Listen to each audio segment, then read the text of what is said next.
Then Atwater sent Dole a 10-page letter enumerating the many times the Kansas senator had gone negative in the campaign, and this letter, too, made its way into the media. Dole was furious. Despite his victory in Iowa, he could not get over seeing his wife dragged into the dirt. He would get back at the Bush folk and Atwater. Next up was the New Hampshire primary. Victory here would put Dole well on his way, and he was ahead in the polls. But this time, Bush came out fighting, and the race tightened up. The weekend before the vote, the Bush people ran an ad portraying Dole as a straddler, a man with two faces whose Senate votes depended on expediency, not sincere belief. Humorous, deceptive, bitingly negative, the ad had Atwater's fingerprints all over it. And the timing was perfect. Too late for Dole to respond with an ad of his own. The ad helped propel Bush into the lead, and a few days later, to victory. Shortly after the results of the New Hampshire primary were in, NBC newsman Tom Brokaw caught up with Bush and asked if he had any message for his rival.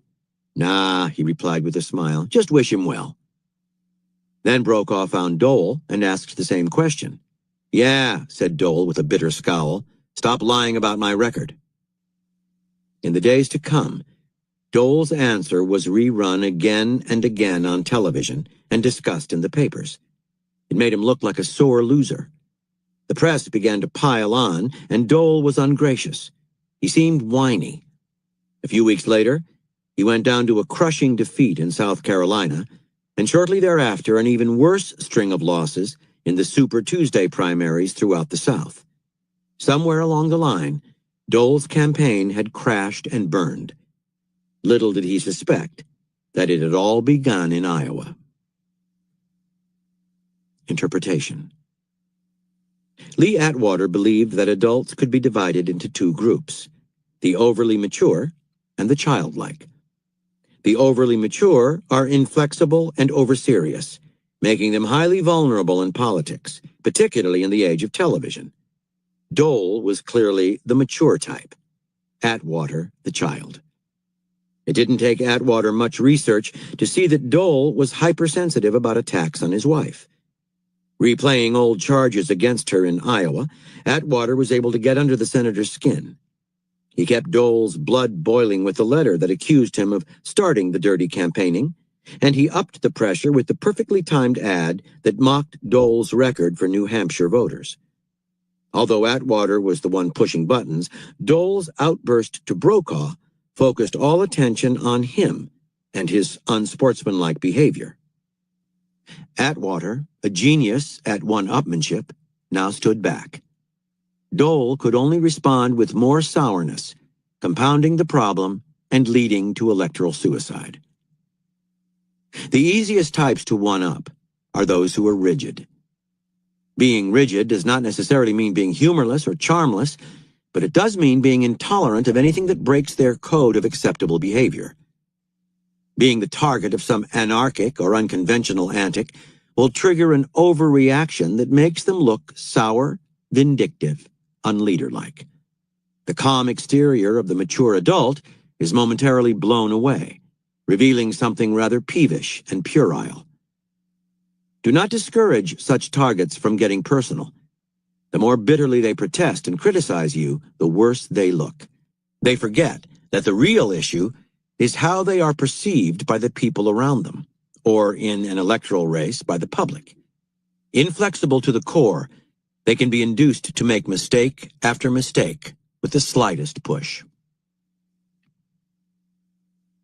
5. In 1939, Joan Crawford, 1904 to 1977, talked her way into a relatively minor role in the film The Women, the lower-class perfume salesgirl who steals the husband of an elegant woman played by Norma Shearer. Crawford and Shearer were also bitter rivals in real life. Shearer was the wife of the movie producer Irving Thalberg, who always managed to get her the best parts. Crawford hated her for that, and for her haughty manner.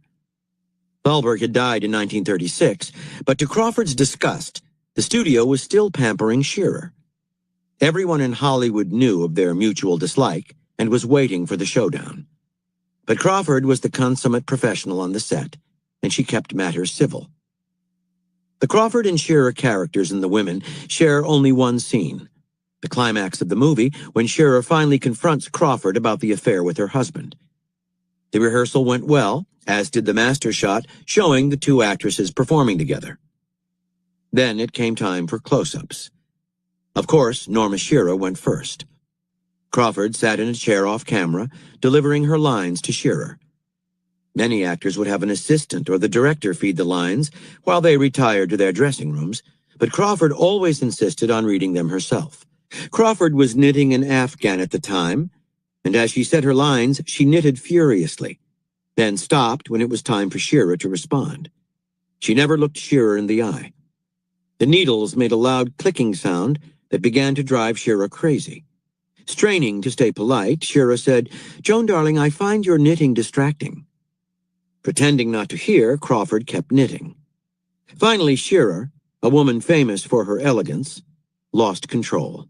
She screamed at Crawford, ordering her off the set and back to her dressing room.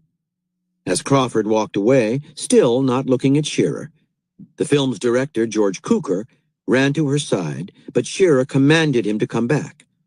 Her voice had a bitter tone that no one there had heard before, and few would forget. It was so unlike her. Or was it? In 1962, Crawford and Bette Davis, longtime stars who had never appeared in the same movie, were finally to co-star in Robert Aldrich's film Whatever Happened to Baby Jane.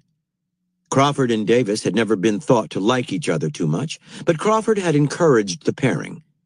As good publicity, it would help to extend their careers.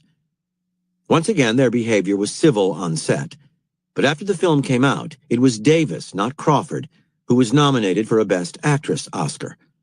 Worse, she immediately started crowing about it, proudly announcing that she would be the first actress to win 3 Oscars. Crawford had only 1. Davis was the center of attention at the Oscars.